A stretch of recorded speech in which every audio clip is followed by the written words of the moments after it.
সর্বপ্রথম আমি আমার আরাধ্য দেবতা যুগল কিশোরকে আহ্বান করছি, আর যুগল বিশেষ ভাগবত আসরে স্থান গ্রহণ করো।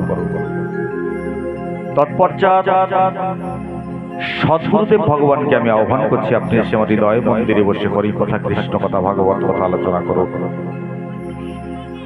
স্থান দেবতা, নগর দেবতা, বাস দেবতা, যক্ষ রক্ষ কিন্নর ভূত পিচাস কীট পতঙ্গ ধূলিকণা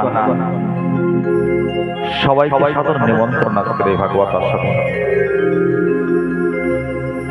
এবং ভাগবতের ছত্রছায় উপস্থিত বৈষ্ণব ভক্তমণ্ডলী এবং মাতৃমণ্ডলীর আতুল চরণাধবের কোটি কোটি দণ্ডবৎ। শুনেছি শাস্ত্রে বলে সাধুগুরুর কৃপা হলে পরে পঙ্গুগিরি লঙ্ঘন করিবারে সক্ষম হয়, বোবায় বাকি কথা বলতে পারে। তাই আপনারা সাধু সজ্জন আছেন যারা আমার প্রতি কৃপা দৃষ্টি রাখবেন, তারা আশীর্বাদ করবেন এই অধমের মাথায়। আপনাদের আশীর্বাদ শিরোধার্য করে আমার বাকি জীবনটা যেন হরি কথা, কৃষ্ণ কথা, ভাগবত কথার ভিতর থেকে অতিবাহিত হয়ে যায়, এই প্রার্থনা রাখি। আপনাদের রাগা পান ঈশ্বর যদি কোনোদিন আমাকে পুনরায় আবার এই ধরাধামে পাঠায়, কোনোদিন যেন কোনো হরিভক্ত, কৃষ্ণ ভক্ত, গৌর ভক্ত মায়ের গর্ভে জন্ম দিয়ে আপনাদের মতো হরিভক্ত, কৃষ্ণ ভক্ত, গৌর ভক্তের চরণ ধুলি হতে যেন আমাকে বঞ্চিত না রাখে, এই প্রার্থনাটুকু রেখে প্রবেশ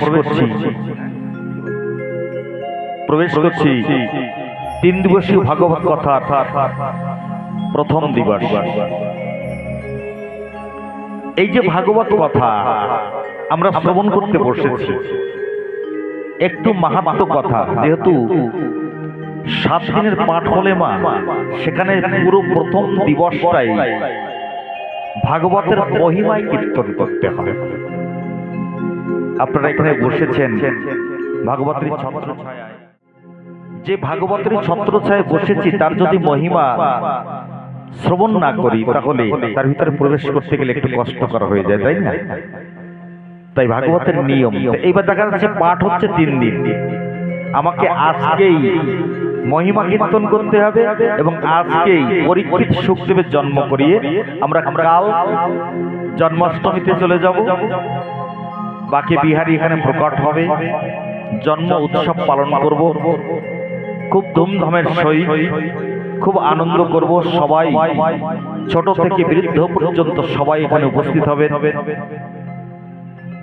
এবং তৃতীয় দিবসে আমরা ভগবানের ব্রজলীলা শ্রবণ করব এবং ভগবানের রাস মহারাস আমরাও ভগবানের সঙ্গে যুক্ত হব। তৎপশ্চাৎ দোল উৎসব করে, হোলি উৎসব করে আমরা বিশ্রাম রাখব। ঠিক আছে মা? সিদ্ধান্ত ঠিক আছে তো নাকি? যাই হোক, তাহলে আমাদেরকে একটু মানে অল্পের মাধ্যম থেকে, যেমন সুখদেবের জন্ম হবে, পরীক্ষিতের জন্ম হবে, তাদের জন্ম কথা আমাদেরকে একটু শ্রবণ করতে হবে। তা না হলে পরীক্ষিত সুখদেব যদি জন্মই না নিল বাবা, তাহলে ভাগবত হলো কই? এইবার দেখা যাচ্ছে কি যে ভাগবত কথা আমরা শুনতে বসেছি, এই ভাগবতের একটু পরিচয় দিয়ে আমি আপনাদের কাছে, আমাদের হিন্দু সনাতন সংস্কৃতিতে আমরা যে মত আদর্শে আছি তাকে হিন্দু সনাতন বলা হয়। আমরা সনাতন, তা শুধু সনাতনী বলে বুঝতে একটু অসুবিধা হয়, তাই হিন্দু সনাতনী বলা হয়, যেহেতু আমরা হিন্দু বলে পরিচয় দিই, তাই তো মা? তাহলে আমাদের ভিতরে কতখানা শাস্ত্র গ্রন্থ আছে? 4খানা বেদ আছে, 14খানা শাস্ত্র আছে, 18খানা পুরাণ আছে, 9 লক্ষ গ্রন্থ আছে। আমরা কয়খানা দেখেছি? না, আমার শুনি নাই এখন, তাই না? এবং মহাজনেরা বলেছে যে এই 4 বেদ, 14 শাস্ত্র, 18 পুরাণ, 9 লক্ষ গ্রন্থ যদি কোনো মানুষ অধ্যয়ন করে, পড়াশোনা করে, 350 বছরের প্রয়োজন। কত বছর মা? 350 বছর প্রয়োজন। বাকি কতদিন? 100 বছর, তাও যেতে পারি না, দিতে পারি। তাহলে 60 বছর 70 বছরেই আমাদের জীবন লীলা বিশ্রাম হয়ে আসে। বা সেই 70 বছরের ভিতরে 35 বছর চলে যায় ঘুমিয়ে আমাদের। তারপরে শৈশবকাল, কৈশোরকাল, যৌবনকাল, কতটুকু সময় বাঁচে আমাদের শাস্ত্র শোনার বলুন। তা এমতো অবস্থায় আর্য মুনি ঋষিরা মনে মনে চিন্তা করেছিলেন যে আগত কলিকাল জীবের চারিপাশে মায়াজাল, এই মায়াজাল হতে কেমন করে মুক্ত হতে পারবে।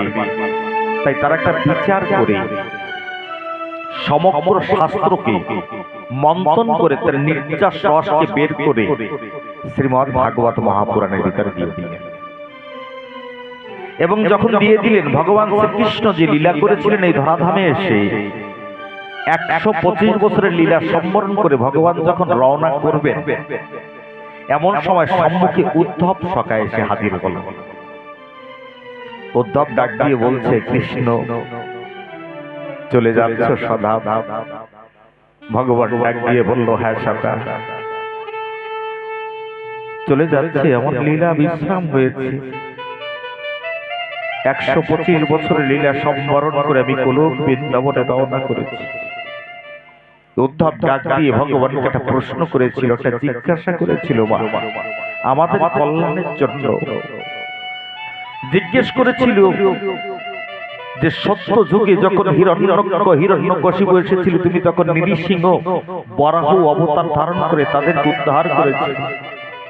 বলে হ্যাঁ হ্যাঁ। যখন ত্রেতায় রাবণ কুম্ভকর্ণ এসেছিল তাদের উদ্ধার করবার জন্য তুমি রামরূপে এসেছিলে। বলে হ্যাঁ।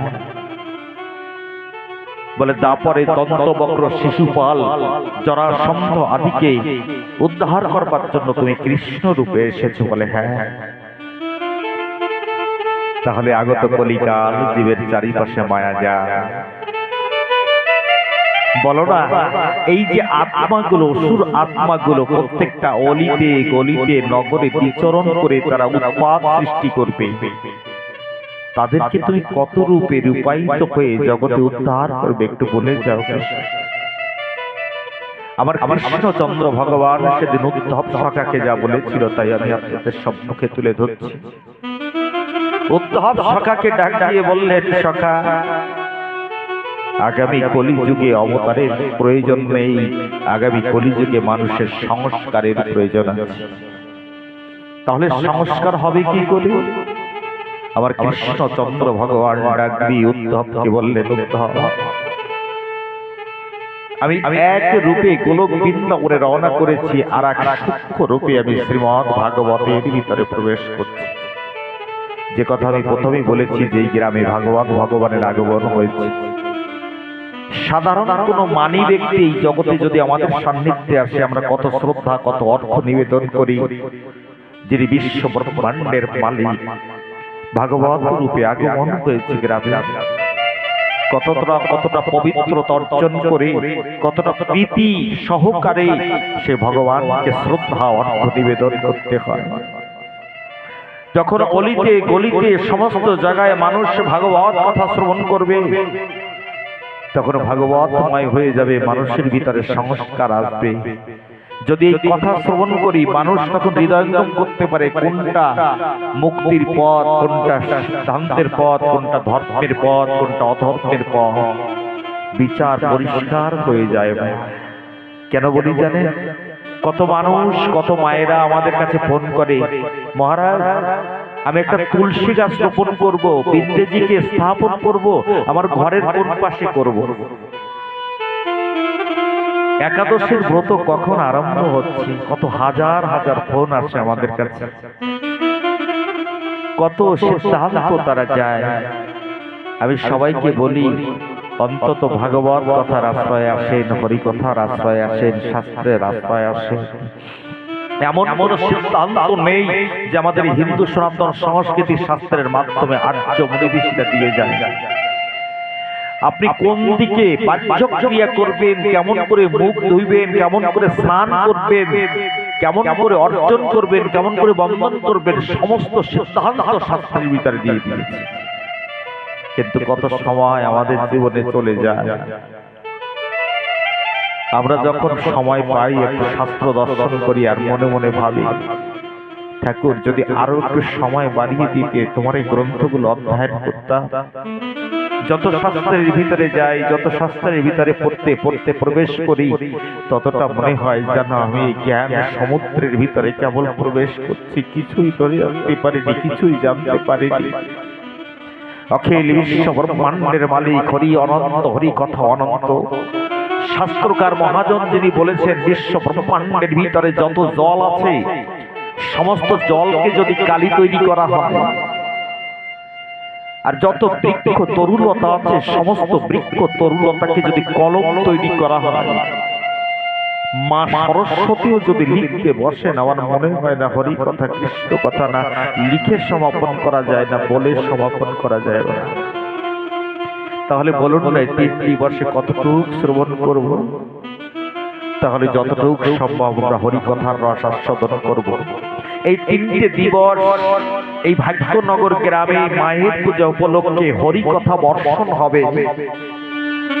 আপনাদের কাছে অনুরোধ করে যাব, যখন বর্ষা হয় আপনি একটা পাত্র যদি রেখে দেন, সুন্দরভাবে পাত্রটা যদি স্থাপন করেন, তাহলে বর্ষার বাড়িধারা তার ভিতরে পতিত হয়ে জমা হয়ে যায়। তাই না? যদি পাত্রটা বোর্ড করা থাকে, বাবা বলুন না, সারা রাত বর্ষা হলেও এক বিন্দু জল তাতে দাঁড়াবে। আমি অনুরোধ করে যাব, 3টে দিন হরি কথা কৃষ্ণ কথা ভাগবত কথা বর্ষণ হবে। আপনাদের পাত্রটা এমন করে রাখবেন যেন সেই পাত্রে হরি কথা রূপ কৃষ্ণ কথা রূপ বাড়িধারা ধরে হৃদয়ে মন্দিরে একদিন যেন সেই বাড়িধারা। মানুষের জীবনে এই সুযোগ আসে না। যদি কেউ ভেবে থাকে যে আজ চলে যাচ্ছে, এখন চলে যাচ্ছে, কত তো হরি কথা পাবো এই জগতে। ঠাকুর বাবা পাগলার কাছে একজন ভক্ত গিয়ে প্রণাম করে বলছে, পাগল আমাকে একটু আশীর্বাদ করুন। করছে কেন? বলছে আমি একটু গান কীর্তন করি, তো আমার কীর্তন আমার গান যেন ভালো হয়, আপনি একটু আশীর্বাদ করুন। পাগল বললেন, মাতৃ সাধক বাবা পাগলা তাকে ডাক দিয়ে বলল, হরে তুই যখন গান গাইতে যাবি, একটা ভাবনা হৃদয়ে রাখবি যে আজ আমার জীবনের শেষ গান।